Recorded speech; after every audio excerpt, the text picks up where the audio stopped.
Hi everyone, I'm going to read another book to you today. Today's book is called A Porcupine Named Fluffy. The author's name is Helen Lester and it's illustrated by Lynn Munsinger.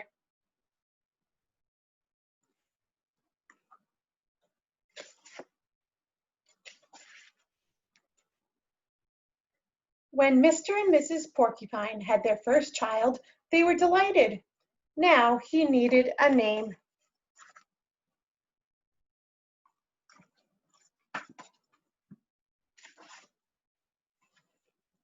Should they call him Spike?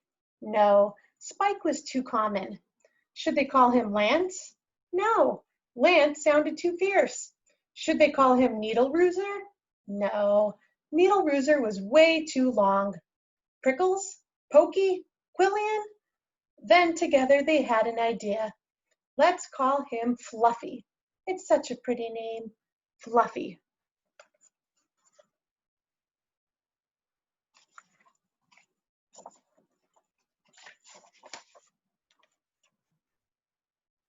But soon there came a time when Fluffy began to doubt that he was Fluffy. First, he became suspicious when he backed into a door and stuck fast. That was not a Fluffy thing to do.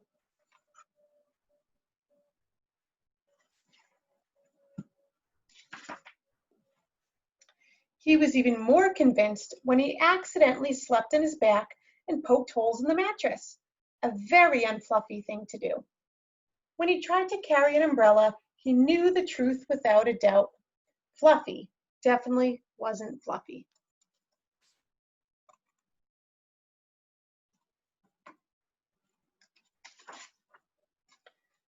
So he decided to become fluffier. Clouds are fluffy, he thought. I'll be a cloud. But he couldn't stay up.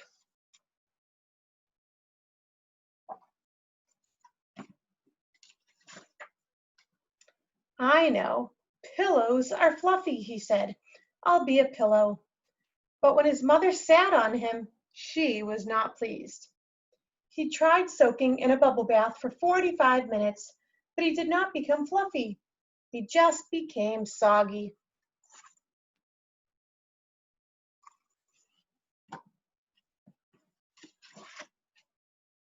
He tried whipped cream. He put on a little on each quill. It was not easy, and it took more than half a day. But this did not make Fluffy fluffy. They should have named him Gooey, he sighed.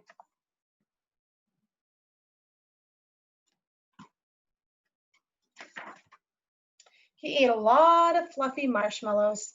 He rolled in shaving cream and feathers. He even tried to become a bunny. But the truth remained. Fluffy wasn't fluffy.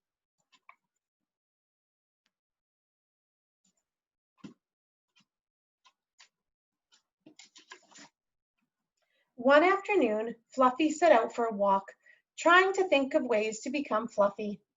Before long, he met a very large rhinoceros.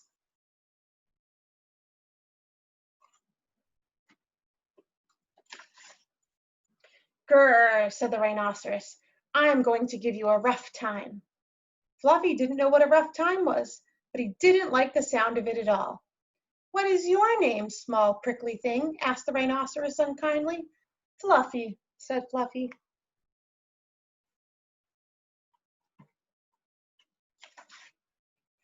The rhinoceros smiled. He giggled.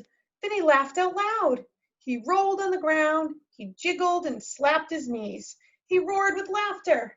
A porcupine named Fluffy? Whew, howled the rhinoceros.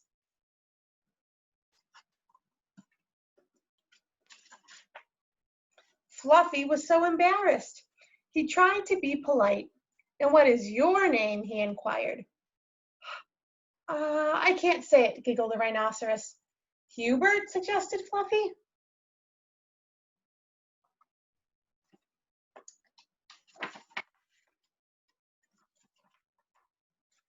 Ha, ha, ha. Oh, help, I just can't say it.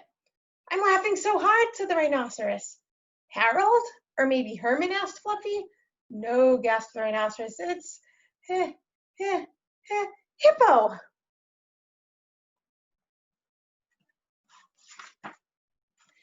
Hippo? A rhinoceros named Hippo? Fluffy smiled. He giggled. Then he laughed out loud. He jiggled and slapped his knees. He howled with laughter. A rhinoceros named Hippo, Fluffy cried.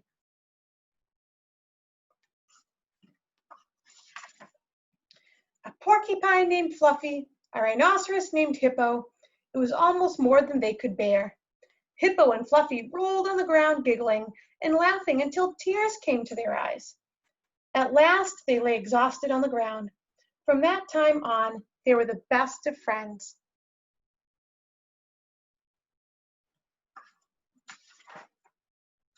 And Fluffy didn't mind being Fluffy anymore, even though he wasn't.